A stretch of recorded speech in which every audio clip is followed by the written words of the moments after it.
Judulnya Prabowo dukung Gibran jadi cagup. DKI atau Jateng pasti berhasil. Prabowo memandang Gibran memiliki komitmen yang tinggi untuk mengabdi kepada masyarakat. Tapi Prabowo tidak bisa hanya mengatakan tokoh-tokoh dulu juga muda. Iya, memang muda, tapi jangan lupa Mas Prabowo, tokoh-tokoh dulu itu muda dan punya integritas yang luar biasa.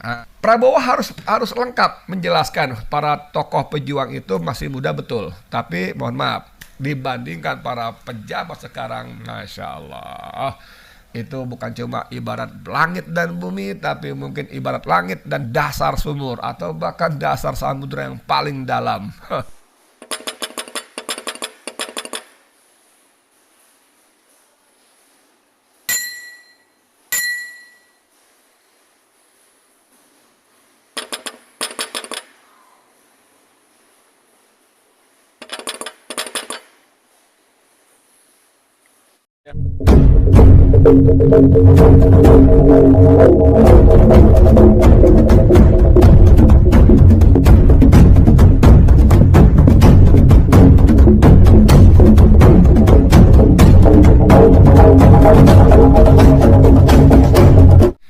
Assalamualaikum warahmatullahi wabarakatuh. Saudara, dengan saya Edi Mulyadi dari Forum News Network FNN. Saudara sekalian, kemarin hari Rabu 25 Juni kita baca berita di banyak media, termasuk terutama di media online, antara lain di CNN Indonesia.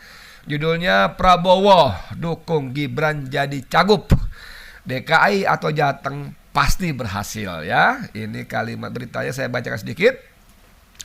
Ketua Umum Partai Gerindra, Prabowo Subianto, blak-blakan mendukung Wali Kota Solo Gibran Rakabuming Raka maju di pemilihan gubernur 2024. Ia menilai Gibran sebagai pemimpin muda yang berpotensi untuk mendapat karir politik di jenjang yang lebih tinggi. Hal itu disampaikan Prabowo saat bertandang ke rumah dinas Wali Kota Solo Loji Gandrung Selasa 24 Januari malam. Kedatangan Prabowo disambut langsung oleh Gibran di teras Loji Gandrung. Kalau saya ditanya, saya dukung. Saya kira dari dulu saya dukung, kata Prabowo saat ditanya awak media mengenai dukungan Gerindra kepada Gibran di Pilgub 2024. Pilgub mana ya? Kalau Solo itu Jawa Tengah, ya. Apakah Gibran akan maju sebagai gubernur Jawa Tengah atau dia ingin menapaktilasi jejak bapaknya yang jadi wali kota Solo dan maju sebagai gubernur DKI Jakarta. Napaktilas, ya. Kita baca berikutnya. Prabowo memandang Gibran memiliki komitmen yang tinggi untuk mengabdi kepada masyarakat. Ya, komitmen yang tinggi untuk mengabdi kepada masyarakat. Kalau saya tidak lihat usia, ya, yang penting pengabdiannya. Kalau kita lihat dulu pemimpin-pemimpin muda-muda semua kok pemimpin-pemimpin republik dulu katanya. Jadi maksud dia, Prabowo yang mengatakan faktor usia jangan terlalu jadi pertimbangan utama. Dia membandingkan para tokoh pergerakan pendiri bangsa itu dulu masih sangat-sangat muda. Misalnya Soekarno itu mendirikan PNI pada usia 27 atau 24 tahun. Mohon maaf kalau saya nggak akurat, ya, tapi masih sangat muda, masih di bawah 30 tahun. Kemudian PNI, Partai Nasional Indonesia, itu menjadi partai terbesar pemenang pemilu di 1955, ya. Yang kedua kalau nggak salah Masyumi, ketiga NU, dan keempat kalau nggak salah PKI. Prabowo tidak salah tentu saja kalau menyebut para pemimpin Indonesia zaman waktu itu masih muda-muda. Syahrir, Hatta, Tan Malaka, bahkan Anda suka nggak suka, ya. Lalu ada Muhammad Nasir yang disebut senior barangkali waktu itu, ya, zaman Soekarno, ya, maksud saya, ya Agus Salim, the great old man, ya, disebutnya, ya. Kemudian ada yang lebih senior lagi, misalnya Hos Cokro Aminoto, misalnya. Hos Cokro itu senior, dia senior. Hos Cokro Aminoto, Haji Omar Said Cokro Aminoto itu juga menjadi guru dari tiga tokoh besar, yaitu Soekarno, Sekar Maji Marijan, lalu Sekar Maji Marijan Kartosuwiryo, kalau nggak salah satu lagi Semaun, ya. Kita tahu Soekarno menjadi proklamator, Kartosuwiryo menyempal kemudian memproklamirkan negara Darul Islam DI, dan Semaun menjadi tokoh komunis, ya. Tapi itu tokoh senior.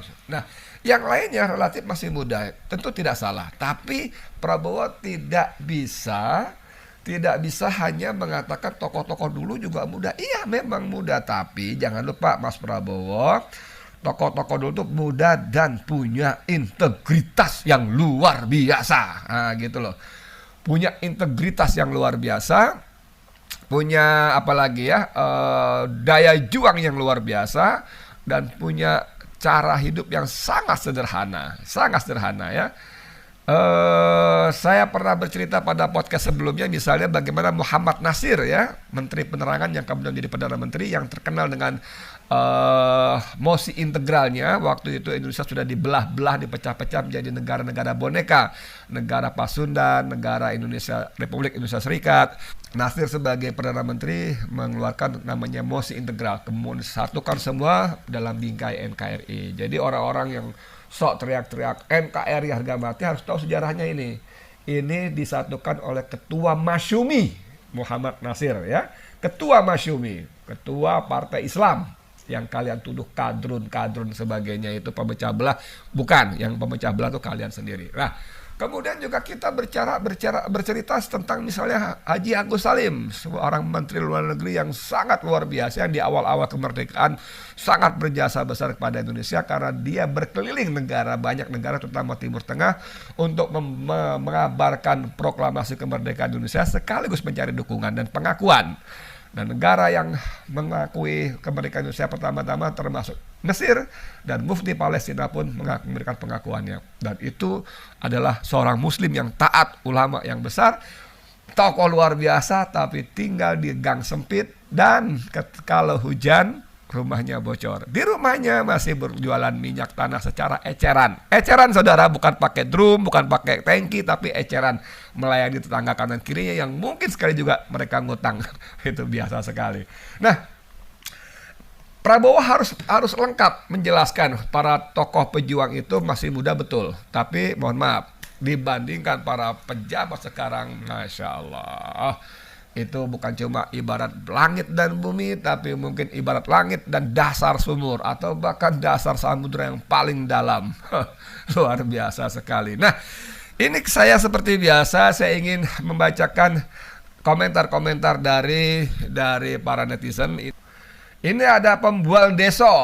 Pembual Deso menulis didukung lagi di DKI. Terus nyapres, copras, capres, ora mikir. Pak Prabowo ketikung lagi, ketikung sama bapak dan anak. Pak Prabowo jadi capres abadi. Waduh. Ini mengarah kepada bapaknya Gibran ya. Bapaknya Gibran itu kan didukung, dan ketika di DKI sebagai gubernur, dia kalau tanya wartawan, orang mikir copras, capres, copras, capres. Saya mau selesaikan DKI dengan tuntas gitu ya. Tapi kita kemudian tahu sejarah mencatat bagaimana orang satu ini ternyata mengingkari janjinya, tidak menyelesaikan tugasnya di Jakarta dengan tuntas, tapi terbang menuju Merdeka Utara di istana sana menjadi capres dan akhirnya terpilih. Dan itu peran Prabowo yang sungguh besar. Kenapa Kang besar? Bukan cuma mendukung, tapi lewat adiknya Hasim Joyo Hadikusumo yang membiayai awal-awal pencapresannya. Entah berapa puluh atau berapa ratus miliar kita nggak tahu ya. Saya nggak tahu, kalau ada tahu mungkin juga, kalau saya nggak tahu. Saya cuma dengar gosip-gosip yang sungguh sangat sumir untuk disebutkan di sini ya kan. Kalau kita informasi yang nggak jelas, belum terverifikasi, kan wartawan nggak boleh menyebarkan ya. Salah satu kewajiban dalam kode etik jurnalistik itu wartawan tidak boleh menebarkan berita bohong yang belum pasti ya. Jangan kan bohong belum pasti aja nggak boleh. Makanya ada yang namanya verifikasi, cross check, check balances dan sebagainya dan terusnya. Oke, satu lagi ada Arif Tea. Arif Tea ini menulis suruh langsung gantiin bapaknya aja jadi presiden biar Wakanda makin seblau. Apa seblau? Makin selebau. Apa selebau ya? Saya nggak ngerti nih selebau nih. Suruh langsung gantiin bapaknya aja jadi presiden biar Wakanda makin selebau. Aduh, jadi memang apa langkah Prabowo ini kita, kalau Anda mau ya, kalau nggak apa-apa juga. Kalau Anda mau mengamati ya, kalau Anda mau mengamati, bisa dipahami tapi sulit dimaklumi ya. Paham karena kita mengerti, maklum karena kita nggak sependapat gitu ya. ketika dia berkontestasi dengan sangat keras, pidato jebret, ingat yang untungnya itu mimbar nggak rusak ya. Lalu dia berkata memakafkan dirinya untuk timbul dan tenggelam bersama rakyat, masih ingat? Yang kemudian sebagian orang memplesetkannya menjadi Pak Timbul ya, karena timbul dan tenggelam bersama rakyat. Kemudian ternyata ketika dicurangi gitu ya, maju ke MK, dukungan luar biasa, termasuk saya loh, jangan salah. Saya dan Bang Abdullah Hamahua itu berkali-kali orasi di depan patung kuda karena kita tidak boleh geser ke depan MK ya dalam sidang-sidang sengketa itu, dengan begitu banyak pendukung terutama emak ya. Luar biasa sekali, dan akhirnya dikalahkan. Ya sudah, pukul 17.00 itu waktu itu saya dan beberapa teman di atas mobil komando, termasuk Bang Abdullah Hamahua sebagai korlap utama waktu itu. Bang Abdullah Hamahua mengatakan pengumuman sudah disampaikan oleh KPU karena kita pantau terus lewat radio, dan perjuangan kita sudah sampai di sini, kata Bang Abdullah. Mari kita pulang dengan damai. Pukul 17, saya ingat betul. Apa yang terjadi di bawah rakyat? Rakyat marah-marah, terutama mama nangis. Saya lihat betul karena saya di atas. Ustaz, jangan pulang, kita serbu KPK gitu. Wah, marah-marah gitu ya, karena merasa dikhianati oleh negara, oleh kekuasaan, karena jagonya ya, yang diharapkan sebagai antitesa Jokowi, yang diharapkan akan membawa Indonesia lebih baik, jadi macan Asia segala macam, dikalahkan oleh MK. Mereka protes, mereka tidak puas. Tapi Bang Abdullah memerintahkan mobil komando kembali dan memerintahkan kepada seluruh peserta aksi kembali ke rumah masing-masing dengan damai, dengan tertib dan tidak membuat kerusuhan macam-macam. Karena saya di atas mobil komando, saya melihat mak-mak histeris, saya turun dari mobil komando menghampiri beberapa di antara mereka, dan mereka tambah histeris nangisnya. Saya juga nggak bisa apa-apa, cuma saya bilang udah Bu, pulang aja Bu, pulang Bu. Sampai di sini perjuangan kita memang gitu ya. Dan ketika kemudian di akhir memutuskan masuk ke dalam lingkaran kekuasaan dengan dalih untuk menghentikan keterbelahan, cebong dan kampret dan sebagainya, mungkin sebagian bisa menerima. Tapi makin kemari, Masya Allah, makin kemari, dengan dalih macam-macam yang kita tidak paham sesungguhnya, luar biasa. Nah, ini ada berita dari RMID ya. Dari RMID bagus sekali. Dia tulis begini judulnya, Prabowo dukung Gibran, bapaknya Gibran dukung Prabowo. Prabowo dukung Gibran, bapaknya Gibran dukung Prabowo ya. Hubungan Presiden Jokowi dengan Menteri Pertahanan Prabowo Subianto bukan lagi sekedar bos dengan bawahan.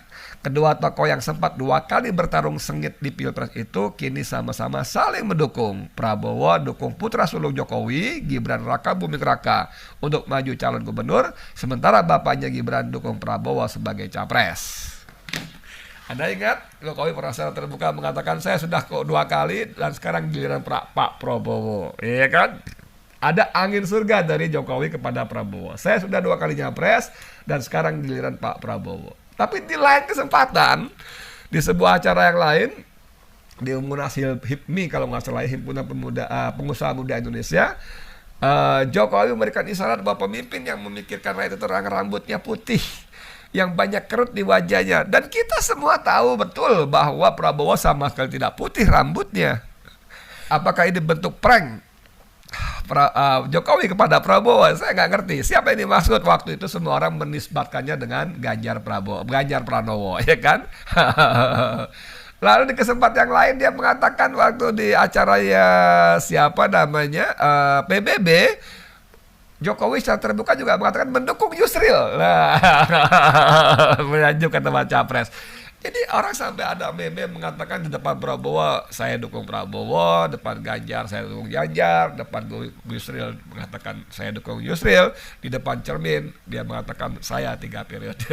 Kan gitu. Ini bercandaan aja ya, tapi ada kartun-kartun semacam itu. Nah, tentu saja itu semua hak politik dari seorang Prabowo Subianto. Dia mau dukung siapa, dia mau ngapain, silakan saja.